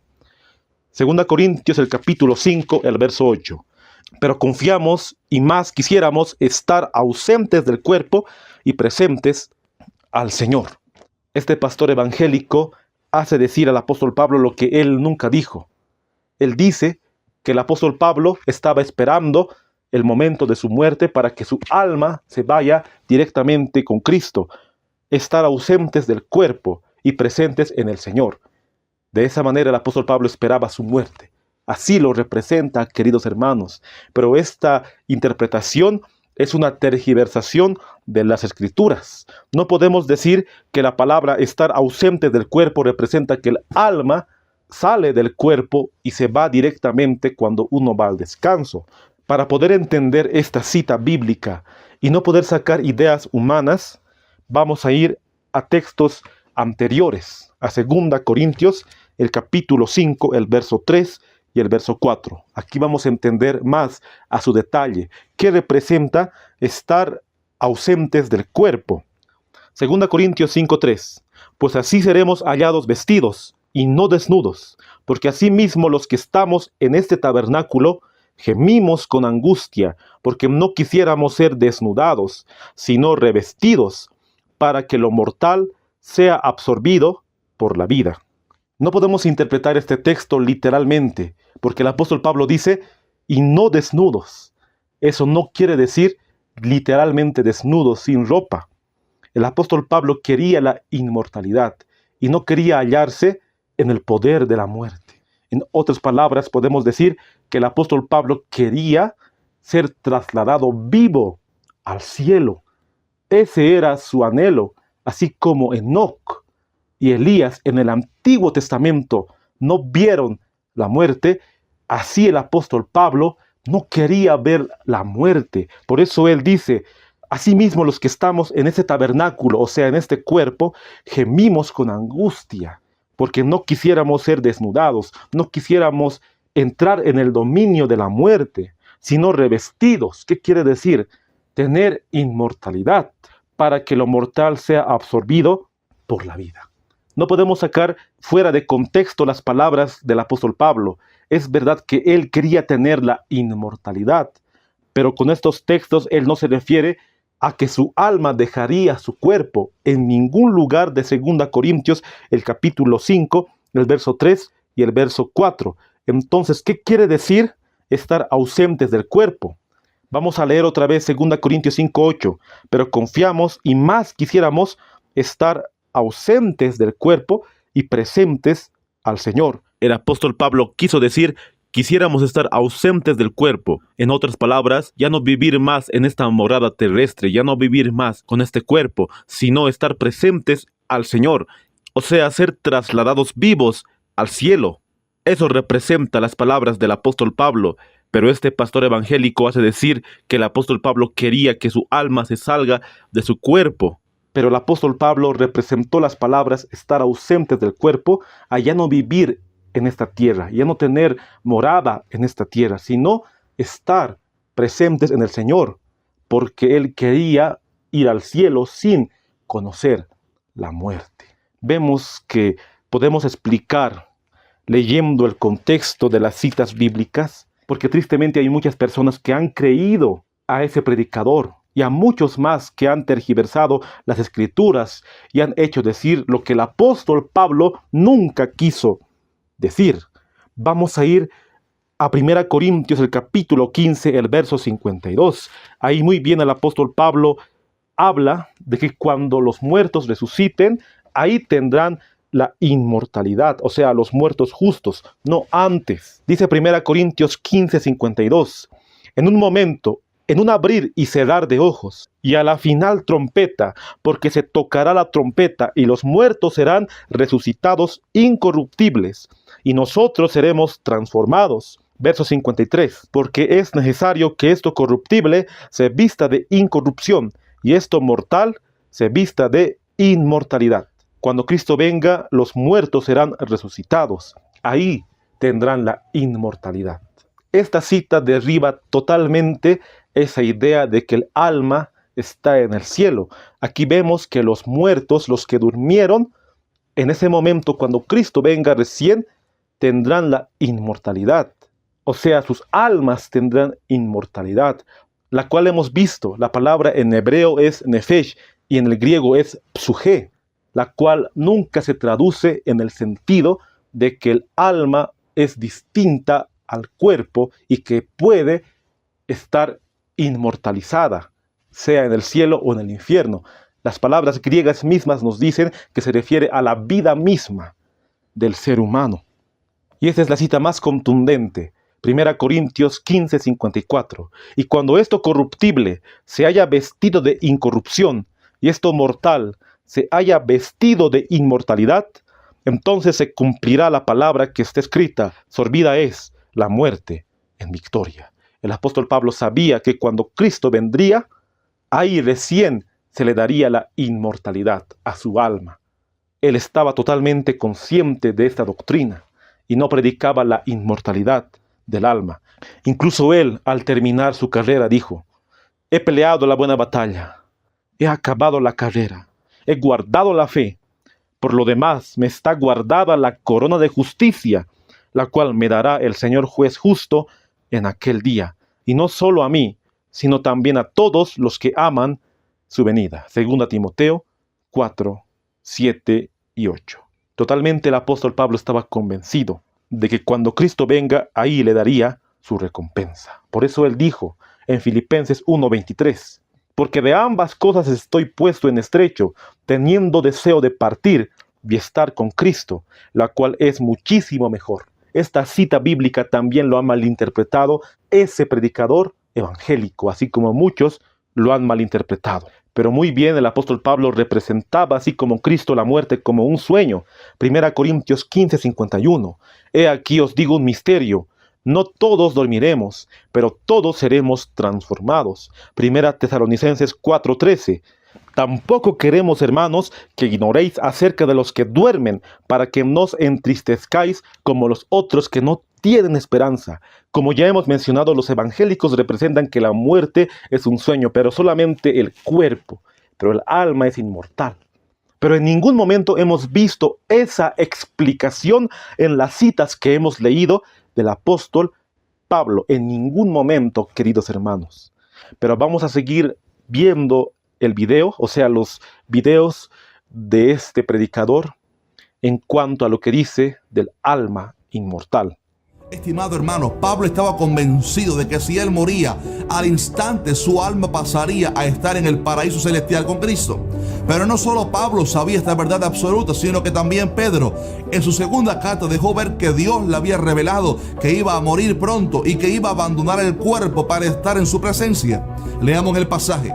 Pues tengo por justo, en tanto que estoy en este cuerpo, el despertaros con amonestación, sabiendo que en breve debo abandonar el cuerpo, como nuestro Señor Jesucristo me ha declarado. Note que Pedro le llama a la muerte abandonar el cuerpo. Pero si el alma muere con el cuerpo, según algunos, entonces pregunto, ¿qué está abandonando qué? Obviamente Pedro se refiere a que su alma abandonará el cuerpo, como ya lo sabemos, para ir al cielo. Tristemente, esta cita bíblica ha sido tan tergiversada, así como la de 2 Corintios 5:8. Cuando el apóstol Pedro dice, en breve debo abandonar el cuerpo, ellos representan de que su alma debería abandonar su cuerpo. Pero como hemos visto en el caso del apóstol Pablo, Pedro representaba también este cuerpo como una carpa como tal, o una tienda. Vamos a 2 Pedro, el capítulo 1, el verso 13 y el verso 14, la cual dice, pues tengo por justo, en tanto que estoy en este cuerpo, el despertaros con amonestación, sabiendo que en breve debo abandonar el cuerpo, como nuestro Señor Jesucristo me ha declarado. Cuando el apóstol Pedro escribe estas palabras, es porque él sabía muy bien que muy pronto vendría la hora de su muerte. Y cuando él dice, en breve debo abandonar el cuerpo, se está refiriendo a su muerte, a su alma, o sea, a su vida como tal, que debe morir. Cristo mismo le dijo al apóstol Pedro, vamos a encontrar en Juan el capítulo 21, el verso 18. Vamos a Juan 21, 18. De cierto te digo, cuando eras más joven, te ceñías e ibas a donde querías, mas cuando ya seas viejo, extenderás tus manos y te ceñirá otro y te llevará a donde no quieras. Esto dijo, dando a entender con qué muerte había de glorificar a Dios. Y dicho esto, añadió, sígueme. Muy bien, la tradición de la muerte de los discípulos nos dice que Pedro murió crucificado en una cruz, pero él no quería morir como su Salvador, entonces lo crucificaron al revés. Por eso dice, extenderás tus manos. El apóstol Pedro ya sabía que estaba llegando ese momento. Por eso él dice, sabiendo que en breve debo abandonar el cuerpo. Eso quiere decir la hora de su muerte. No que su alma debería abandonar el cuerpo para ir directamente con Cristo, no. Porque aquí muy bien dice, como nuestro Señor Jesucristo me ha declarado. Jesús en ningún momento en Juan 21 le declaró, pero cuando tú mueras, tu cuerpo sí estará en el polvo, pero tu alma sí irá directamente conmigo. Cristo no le dijo esas palabras. Podemos ver que podemos sacar de contexto si no entendemos el contexto como tal, ¿verdad? El apóstol Pedro al final murió por su Salvador. Pero vamos a ver qué textos más tergiversa este hombre y muchos más en cuanto al estado de la muerte. También en el Salmo 16, refiriéndose a Jesús, el salmista dijo, porque no dejarás mi alma en el Seol, ni permitirás que tu santo vea corrupción. Este pasaje profético comprobaba que Dios no permitiría que el alma de Jesús se quedara ahí en el Seol, ni que su cuerpo llegara a descomponerse, pues estaba profetizado que Él resucitaría el tercer día. En esta ocasión, este predicador utiliza un salmo, la cual es el Salmo 16:10, la cual dice, porque no dejarás mi alma en el Seol, ni permitirás que tu santo vea corrupción. Si bien esta cita se refiere al salmista David, también se refiere a Cristo Jesús. Si nos vamos a Hechos, el capítulo 2, el verso 27, porque no dejarás mi alma en el Hades, ni permitirás que tu santo vea corrupción. Si queremos interpretarlo literalmente como lo interpreta este predicador y otros más que tergiversan la Biblia, tendríamos que decir que Cristo, en el momento cuando murió, directamente se fue al cielo y en el tercer día su cuerpo resucitó. Si fuera de esa manera, tendríamos que sacar de la Biblia Juan 20:17, la cual dice: Jesús le dijo, no me toques, porque aún no he subido a mi Padre, mas ve a mis hermanos y diles, subo a mi Padre y a vuestro Padre, a mi Dios y a vuestro Dios. Ya hemos leído esta cita bíblica. No podemos decir que cuando Cristo murió, ese mismo día estaba su alma en el cielo y su cuerpo reposando. Salmos 16:10 es una profecía mesiánica, la cual se refiere a la resurrección de Cristo. El Señor no permitió que Cristo pudiera estar en el Seol, o sea, en el sepulcro, sino que resucitó el primer día, o sea, el día domingo. Eso quiere decir solamente el Salmo 16:10, de que Cristo no estaría en la tumba, que Él resucitaría. Solamente eso. No podemos sacar de contexto esta cita para decir que Cristo estaba, su alma, ese mismo día con el malhechor. Los evangélicos también dicen que cuando Cristo dijo, en tus manos encomiendo mi espíritu, es que su alma, o sea, su espíritu, ya estaba con el Padre ese mismo día. Eso es lo que ellos dicen. Pero el espíritu que habla la palabra de Dios cuando Cristo muere es el mismo espíritu, la cual todos tenemos el aliento de vida, la cual hemos visto en Génesis el capítulo 2, el verso 7. No podemos sacar de contexto las palabras de Cristo. El aliento de vida, la cual Dios le dio a Adán, lo tienen todos los seres vivos, hasta los animales. Entonces Cristo sí entregó el espíritu, ese aliento volvió, así como de todos los muertos, de esa manera volvió. Como dice también en Eclesiastés, el capítulo 12, el verso 7, y el polvo vuelva a la tierra como era, y el espíritu vuelva a Dios que lo dio. A ese espíritu se refiere cuando Cristo entregó el espíritu, no a su alma como tal, a su vida, porque Él estaba descansando y murió, y el tercer día resucitó. También en Hebreos 11 se habla mucho sobre los héroes de la fe. ¿Te recuerdas? De sus conquistas en el Señor. Pero un capítulo después, bajo el mismo contexto, se les identifica a ellos como una gran nube de testigos que tenemos en presente. Que tenemos una gran nube de testigos, habla en presente, dando a entender que ellos todavía viven. Y unos versículos después dice que os habéis acercado al monte de Sión, a la ciudad del Dios vivo, Jerusalén la celestial, oiga esto, a la compañía de muchos millares de ángeles, a la congregación de los primogénitos que están inscritos en los cielos, a Dios, el juez de todos, a los espíritus de los justos hechos perfectos. Estimado hermano, es demasiado evidente. En el cielo están hoy las almas de aquellos hermanos nuestros que han muerto físicamente. Otra cita bíblica que este predicador y muchos más lo han adulterado, la cual es Hebreos el capítulo 12, el verso 1. Vamos a dar lectura. Por tanto, nosotros también, teniendo en derredor nuestro tan grande nube de testigos, despojémonos de todo peso y del pecado que nos asedia, y corramos con paciencia la carrera que tenemos por delante. Para poder entender Hebreos 12:1, tenemos que ir un capítulo antes, a Hebreos el capítulo 11, la cual el apóstol Pablo nos habla de los héroes de la fe, así como Abraham y los patriarcas como Moisés, José y todos los demás que menciona el apóstol Pablo en Hebreos 11. Entonces, cuando la palabra de Dios dice, tenemos en derredor nuestro tan grande nube de testigos, se refiere a los héroes de la fe. Pero este predicador hace decir lo que el apóstol Pablo nunca dijo. Él dice que esa gran nube de testigos es literal. O sea que realmente todas estas personas que están siendo nombradas los héroes de la fe de Hebreos 11 están literalmente vivos. Sus almas están vivas en el cielo, viendo todo lo que hacen los humanos. Por eso tenemos una gran nube de testigos. Él lo interpreta de esa manera.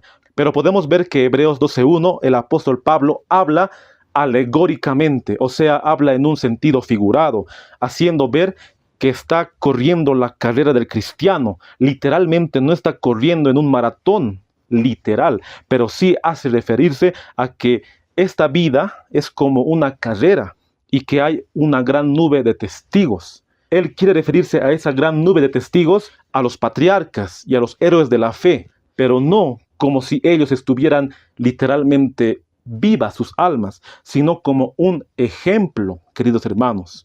Es como decir, yo tengo esta gran nube de testigos. Tengo a Abraham, quien cultivó la fe y fue el padre de la fe. Así también yo puedo cultivar esa fe y me motiva a seguir adelante. También tengo a José, quien no quiso acostarse con la esposa de Potifar. Así él cultivó esa fe, quien me da una esperanza para poder seguir en esta carrera. Así tengo a Moisés, así tengo a Elías, así tengo a Daniel. A eso se refiere el apóstol Pablo, a esa gran nube de testigos, a ese ejemplo que ellos nos dan, porque ellos siguieron el ejemplo directamente de Cristo Jesús. No se refiere a que literalmente ellos están vivos, todos los héroes de la fe, en el cielo. No se refiere a eso, queridos hermanos. Pero vamos a dar lectura a Hebreos el capítulo 11, el verso 39 y el verso 40. Y todos estos, aunque alcanzaron buen testimonio mediante la fe, no recibieron lo prometido, proveyendo Dios alguna cosa mejor para nosotros, para que no fuesen ellos perfeccionados aparte de nosotros. Podemos ver que todos esos héroes de la fe que habla Hebreos 11, al final dice que no recibieron lo prometido, o sea, no recibieron la inmortalidad, porque Cristo no vino. Solamente con ese texto podemos explicar Hebreos 12:1. No podemos tomar fuera de contexto al decir que los héroes de la fe, esa gran nube de testigos, sus almas siguen vivos, porque aún ellos no recibieron lo prometido, no recibieron la inmortalidad. Y esta cita es la cual este predicador lo ha tergiversado totalmente. Estamos en el mismo libro de Hebreos, el capítulo 12, pero ahora vamos a dar lectura al verso 22 y al verso 23. Sino que os habéis acercado al monte de Sión, a la ciudad del Dios vivo, Jerusalén la celestial, a la compañía de muchos millares de ángeles, a la congregación de los primogénitos que están inscritos en los cielos, a Dios el juez de todos, a los espíritus de los justos, hechos perfectos. Si nos vamos al contexto, o sea, a las citas anteriores de Hebreos 12:22, nos muestra que Dios estaba hablando al pueblo de Israel. Y el antiguo Israel no quiso escuchar la voz de Dios. Incluso nos dice que Moisés mismo estaba espantado y temblando. Ahí es cuando nos manda directamente a las palabras, sino que os habéis acercado al monte de Sión. El apóstol Pablo deja la ilustración del antiguo Israel y se centra en los cristianos que estaban vivos en ese momento. Pero él se centra en cuanto a lo espiritual, o sea que Hebreos 12, 22 y 23 es una alegoría. O sea que directamente no están en el monte de Sión, pero por fe pueden congregarse en el monte de Sión, en la ciudad del Dios vivo, Jerusalén la celestial. Está hablando de los cristianos que se congregan allá en el cielo, pero no literalmente, sino por la fe. Por eso él dice, a la congregación de los primogénitos que están inscritos en los cielos. ¿Qué quiere referirse los primogénitos? Aquellos quienes han nacido de nuevo, han aceptado a Cristo Jesús, han tenido una verdadera conversión.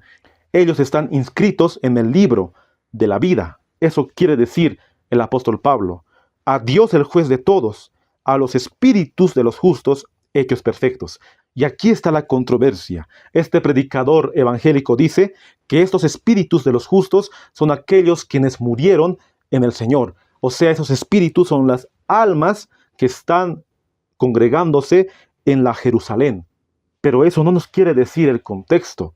El contexto directamente se refiere a los vivos y no a los muertos, porque dice, sino que os habéis acercado al monte de Sión. Está hablando a los cristianos que estaban vivos. En ningún momento se refiere a los muertos. Pero estos predicadores, estas personas, tergiversan la palabra de Dios para decir que cuando el apóstol Pablo dijo a los espíritus de los justos, se refiere a los muertos quienes murieron en el Señor y que sus almas como espíritus ya están con Cristo, ya están en la Jerusalén. Pero el contexto no nos dice que las almas de los héroes de la fe ya están en el cielo. Para poder entender un poco más, vamos a irnos versos más atrás, específicamente a Hebreos el capítulo 12, el verso 9, la cual dice: por otra parte, tuvimos a nuestros padres terrenales que nos disciplinaban y los venerábamos. ¿Por qué no obedeceremos mucho mejor al Padre de los Espíritus y viviremos? El apóstol Pablo quiso decir con este texto: si nosotros tenemos respeto y veneramos a nuestros padres terrenales, con más razón deberíamos respetar al Padre, o sea, a Dios. Pero aquí la palabra del Señor nos dice al Padre de los Espíritus. ¿Qué quiere decir? El apóstol Pablo quiso hacer una diferencia en cuanto a los padres terrenales, o sea, a nuestros progenitores, y a nuestro Padre Celestial, al Padre de los Espíritus. Pero aquí la palabra espíritu no se refiere a una persona que murió.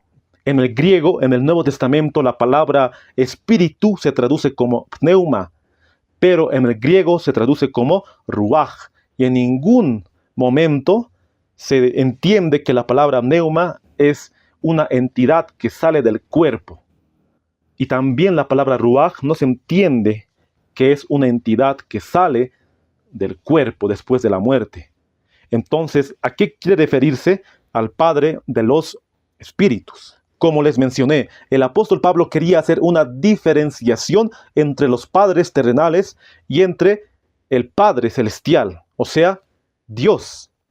¿Y esto en qué nos ayuda para entender Hebreos el capítulo 12, el verso 22 y el verso 23? Nos ayuda a entender que cuando el apóstol Pablo dice a los espíritus de los justos, no quiere referirse a espíritus desencarnados, muertos. Quiere referirse a los vivos como tal, así como en Hebreos 12:9 se refiere a los hijos vivos. Y solamente he encontrado 3 casos de la palabra espíritu que se traduce como vida. Vamos a ir a Lucas el capítulo 8, el verso 55. Cuando Cristo resucita a la hija de Jairo, entonces su espíritu volvió y se levantó enseguida, y él mandó que le diesen de comer. Al referirse a la palabra espíritu, quiere decir vida. Es una de las pocas traducciones la cual se refiere la palabra pneuma a una vida como tal. Lo mismo pasa con Hebreos 12:9 y con Hebreos 12:23. Pero esos casos son únicos, la cual es un sinécdoque. ¿Qué quiere decir sinécdoque? Es una figura retórica que utiliza una parte de algo para referirse al todo. O sea, que utiliza una parte, que es el espíritu, la cual se refiere a toda la vida como tal. Entonces, esos casos que les mencioné, como Lucas 8:55, como Hebreos 12:9 y Hebreos 12:23, son casos únicos, la cual es un sinécdoque. Y de esa manera el apóstol Pablo no se refiere a los espíritus de los justos, a aquellos quienes murieron y supuestamente están en el cielo.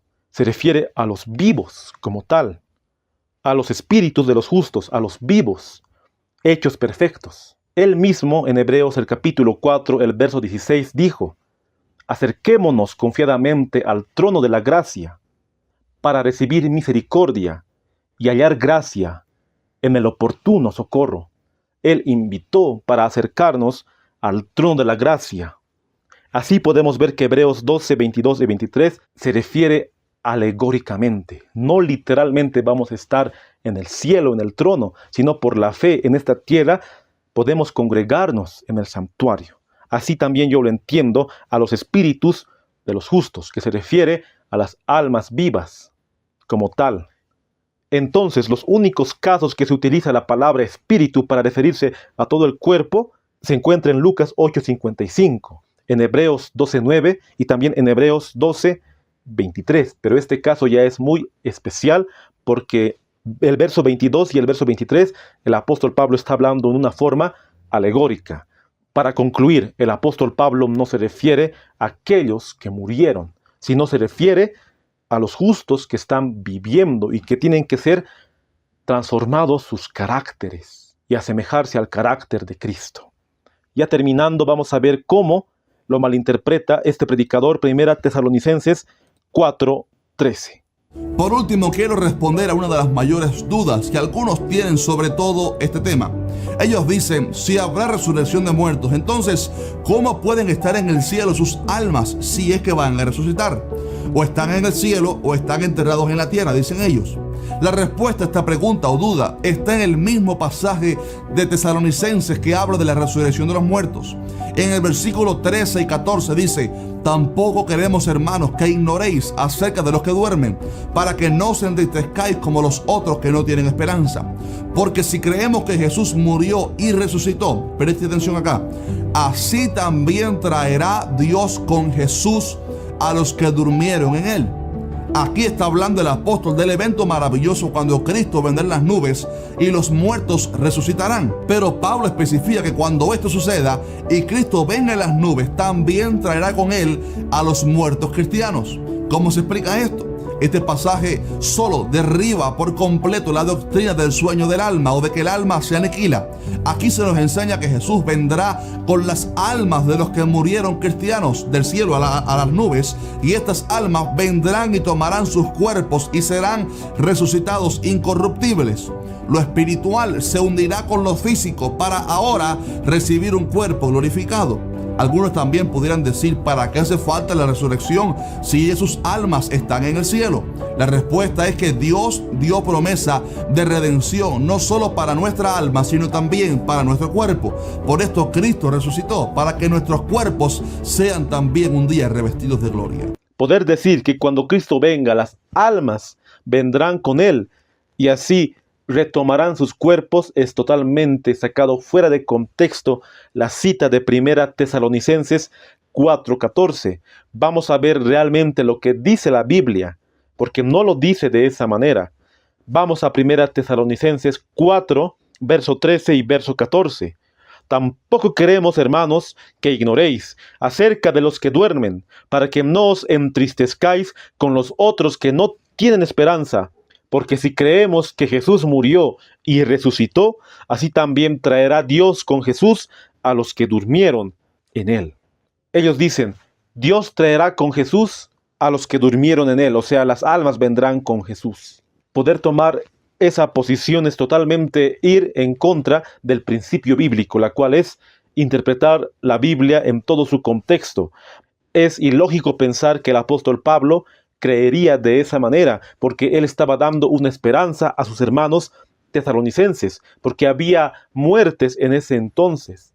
De esa manera ellos estaban tristes y querían tener una esperanza en su corazón. Por eso el apóstol Pablo les empieza a escribir acerca de los que duermen. Él mismo había ido a hablar a los tesalonicenses un tiempo antes. Dice Hechos 17, el verso 3, declarando y exponiendo por medio de las Escrituras que era necesario que el Cristo padeciese y resucitase de los muertos. El verso 1 dice, llegaron a Tesalónica. Entonces el apóstol Pablo ya había predicado en Tesalónica, ya había predicado de la resurrección de Cristo. Los tesalonicenses habían escuchado esa predicación y habían aceptado que Cristo también resucitó, y así los justos resucitarían.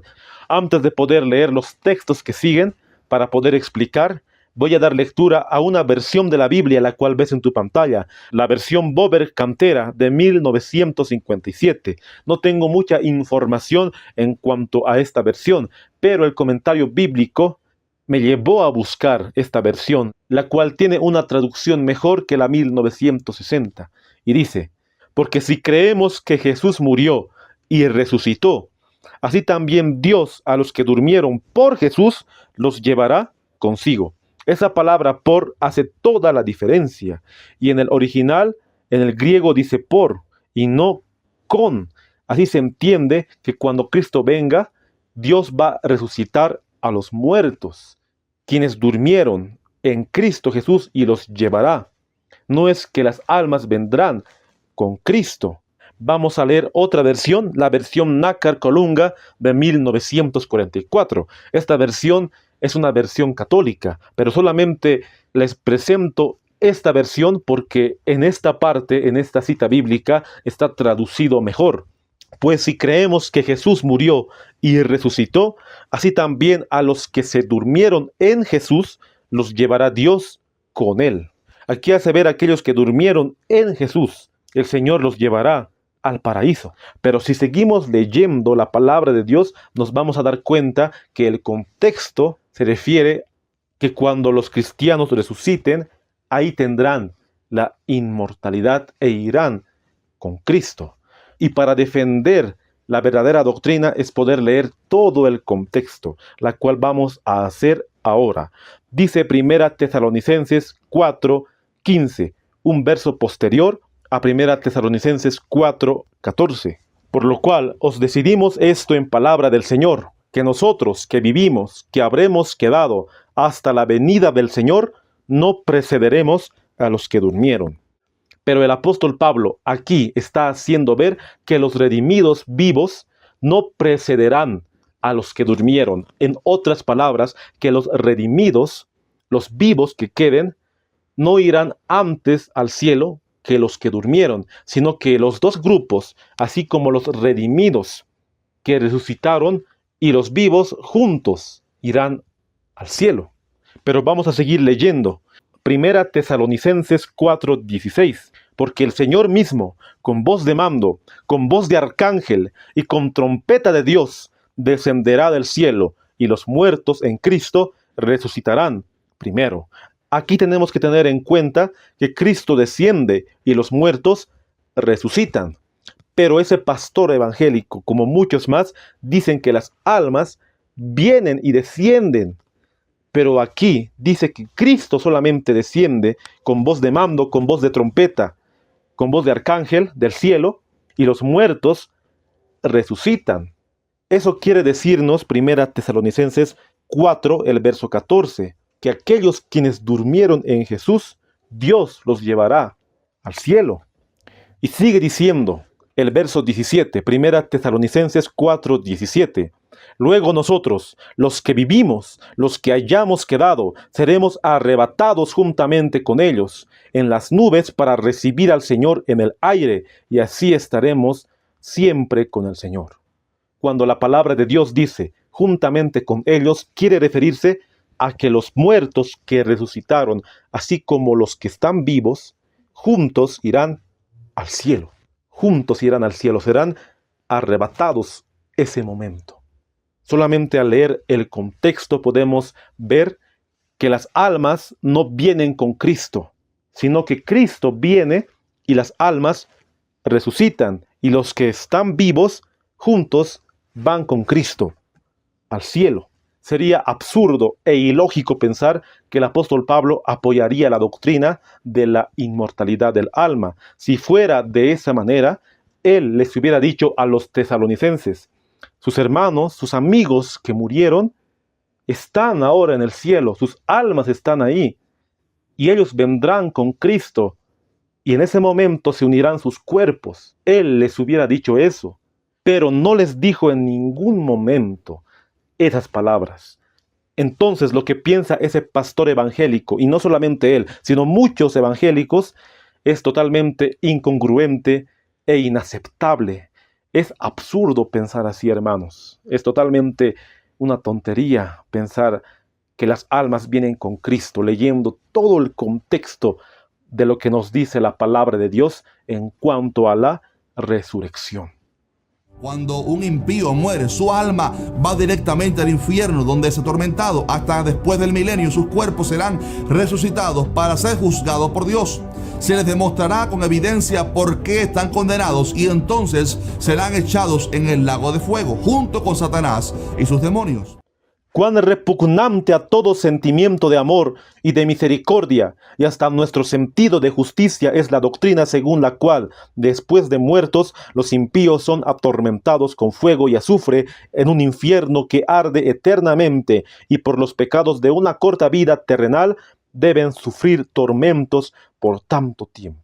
Conflicto de los siglos, la página 590, el párrafo 1. En el virtual, la página 524, el párrafo 4. Esa doctrina, la cual mencionó ese pastor evangélico, es totalmente repugnante. Es una doctrina satánica, una doctrina diabólica, al decir que los muertos directamente van al infierno. Pero esto está en contra de la palabra de Dios. Muy bien dice Ezequiel el capítulo 33, el verso 11, para poder ver lo que nos dice la palabra del Señor. Diles, vivo yo, dice Jehová el Señor, que no me complazco en la muerte del impío, sino que se vuelva el impío de su camino y que viva. Volveos, volveos de vuestros malos caminos. ¿Por qué moriréis, oh casa de Israel?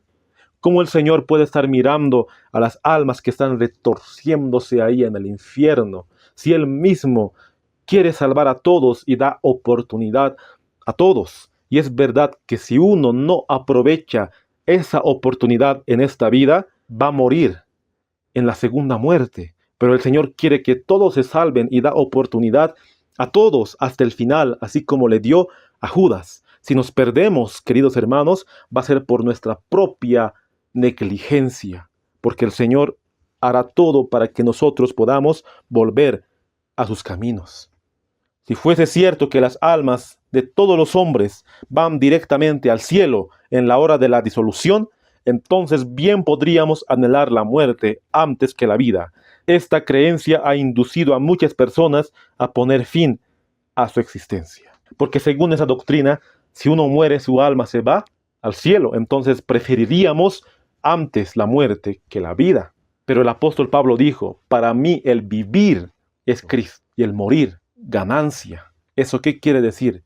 Para el apóstol Pablo su vida era Cristo Jesús. Sus pensamientos, su mente totalmente estaba centrado en Cristo Jesús. Y si él un día moriría, moriría por su maestro. Eso es lo que el apóstol Pablo quiso reflejar en ese verso de la Biblia. También nosotros deberíamos vivir por Cristo, vivir para Él, nuestros pensamientos, nuestros planes, totalmente en Cristo, porque Él muy pronto vendrá. Y si un día Él nos lleva al descanso, poder resucitar y solamente estar con nuestro Señor. Y esa es nuestra única esperanza, poder ver a Cristo volver en las nubes de los cielos y estar para siempre con Él. Pero por otro lado, cuando un cristiano muere, su alma no se queda en el sepulcro, sino que va directamente a estar en la presencia del Señor. Él conoce los que son suyos y están inscritos en el libro de la vida. Un día, esas almas de cristianos que están ahora mismo en el cielo, vendrán con Cristo en las nubes y tomarán sus cuerpos resucitados para ser transformados en el aire junto con nosotros, los cristianos que vivamos para ese día. En el error fundamental de la inmortalidad natural descansa la doctrina del estado consciente de los muertos, doctrina que, como la de los tormentos eternos, está en pugna con las enseñanzas de las Sagradas Escrituras. Según la creencia popular, los redimidos están en el cielo, están al cabo de todo lo que pasa en la tierra. Esa doctrina, la cual dice que cuando Cristo venga, también vendrán las almas de aquellos quienes murieron, y se encontrarán con sus cuerpos, es totalmente en contra de las Sagradas Escrituras. La mensajera del Señor lo llama en pugna con las enseñanzas de las Sagradas Escrituras. Está en contra de este sagrado libro, hermanos. Los reformadores lo tenían muy claro. Solamente voy a dar ejemplo de dos. Hablando de William Tyndale, en El conflicto de los siglos, la página 602, el párrafo 3 nos dice: confieso francamente que no estoy convencido de que ellos ya gocen de la plenitud de la gloria en que se encuentran Dios y los ángeles elegidos, ni es tampoco artículo de mi fe, pues si así fuera, entonces no puedo menos que ver que sería vana la predicación de la resurrección de la carne. Él dijo, ¿para qué vamos a predicar de una resurrección entonces? Y es verdad, hermanos, si las almas están allá en el cielo, supuestamente, ¿para qué una resurrección? Es ilógico. Y ellos dicen, pero los cuerpos serán resucitados. Pero si las almas están allá, o sea, ¿para qué? Totalmente es en vano, hermanos. En vano la doctrina de la resurrección si pensamos que el alma ya está en el cielo. Y Lutero declaró en cuanto a esa falsa doctrina: entre las fábulas monstruosas que forman parte del estercolero romano. Lutero tampoco predicó del sábado, tampoco predicó del mensaje de los tres ángeles ni del juicio, pero él, a la luz que le llegó, fue fiel. La palabra de Dios es clara. Salmo 146:4 dice: pues sale su aliento y vuelve a la tierra. En ese mismo día perecen sus pensamientos. Sale su aliento que va directamente a Dios, y el polvo vuelve a la tierra. En ese mismo día perecen sus pensamientos, ya no hay pensamientos. Pero según la falsa doctrina, el alma piensa, el alma habla, así como la parábola de Lucas 16, la parábola del rico y Lázaro. Ellos dicen que es literal, entonces el alma sigue teniendo pensamientos, pero aquí la Biblia dice, sale su aliento y vuelve a la tierra. En ese mismo día perecen sus pensamientos. Salmo 6:5, porque en la muerte no hay memoria de ti, en el Seol, ¿quién te alabará? Y el texto más conocido y más contundente, Eclesiastés, el capítulo 9, el verso 5 y el verso 6, nos dice la palabra de Dios, porque los que viven saben que han de morir, pero los muertos nada saben, ni tienen más paga, porque su memoria es puesta en el olvido. También su amor y su odio y su envidia fenecieron ya, y nunca más tendrán parte en todo lo que se hace debajo del sol. La Biblia es clara y dice, pero los muertos nada saben. Claramente que los evangélicos dicen aquí se está refiriendo al cuerpo y no al alma, pero muy bien, en toda la Biblia la palabra alma se refiere a la vida como tal. Dice el Conflicto de los Siglos, la página 605, el párrafo 3. En ningún pasaje de las Santas Escrituras se encuentra declaración alguna de que los justos reciban su recompensa y los malos su castigo en el momento de la muerte. Los patriarcas y los profetas no dieron tal seguridad. Cristo y sus apóstoles no la mencionaron siquiera. La Biblia enseña a las claras que los muertos no van inmediatamente al cielo. Pero el diablo ha hecho todo lo posible para poder tergiversar las Santas Escrituras y ha utilizado a muchas personas para hacer ese trabajo. ¿Cuál es el objetivo de Satanás? Poder decir que el alma sigue viviendo y así creer que hay vida después de la muerte, o sea, que hay vida inmediatamente después de la muerte. Con eso traerá el espiritismo, con eso engañará a muchos y muchos perderán su vida eterna. Dice Apocalipsis 20, el verso 6. Bienaventurado y santo el que tiene parte en la primera resurrección. Sobre estos la segunda muerte no tiene ningún poder, sino que serán sacerdotes de Dios y de Cristo, y reinarán con él por los 1000 años. Todos hemos perdido a un ser querido, sea mamá, papá, hermano, hermana, primo, prima, esposo o esposa, abuelos, amigos. Todos tenemos seres queridos que ya murieron. Pero tenemos la certeza que cuando Cristo venga, vamos a poder encontrarnos todos y así estar para siempre con el Señor. Y el mayor gozo va a ser abrazar a Cristo Jesús. ¿Queremos estar en ese momento? Cuando Cristo venga, es nuestro mayor anhelo, es nuestra mayor esperanza. Yo diría nuestra única esperanza. Si no fuera la segunda venida, ¿para qué estuviéramos viviendo en esta tierra? ¿Para qué? No sabemos cuánto tiempo más tendremos que esperar. Y si nosotros un día morimos, tenemos que despertar en la resurrección, en la primera resurrección, queridos hermanos. Obviamente, si hemos conocido el sábado, hemos conocido la ley y hemos predicado del mensaje de los 3 ángeles, vamos a despertar antes en la resurrección especial. Que esa sea nuestra meta. Pero también sea nuestra mayor meta poder estar vivos, así como los 144,000. Ese es mi mayor anhelo, que el Señor nos dé ese privilegio de poder estar vivos, pero solamente será su voluntad, si va a ser así.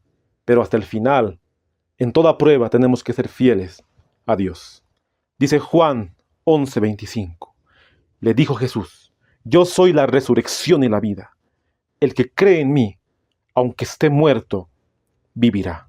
Y todo aquel que vive y cree en mí, no morirá eternamente. ¿Crees esto? ¿Creemos que Cristo vendrá muy pronto por nosotros para llevarnos al hogar celestial?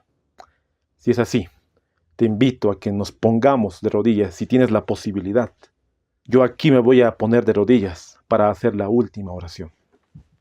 Querido Padre que estás en los santos cielos, Señor, santo es tu nombre. Hemos examinado esta doctrina tan maravillosa de la resurrección. Pero el diablo totalmente ha hecho confundir a muchas almas para decir que el alma es inmortal y que va directamente al cielo o al infierno cuando uno muere. Te pedimos, Padre, que puedas ayudarnos a siempre defender la sana doctrina. Hoy hemos entendido con los contextos bíblicos que tú nos has dado esa sabiduría y esa inteligencia, Señor. Te pido por aquella alma, por aquella persona, por aquel hermano, por aquella hermana que está escuchando el video, puedas darle ese discernimiento y esa sabiduría y podamos predicar la sana doctrina y no contaminarnos con el vino de Babilonia. Te pedimos por aquellas personas también que no son adventistas, tal vez alguna de ellas esté escuchando el video, que puedas darle esa sabiduría también. Si está confundida, ayúdala para que pueda hacer tu voluntad, Señor. Todo esto te lo pedimos sin merecerlo, en el sagrado nombre de tu Hijo amado Jesús. Amén.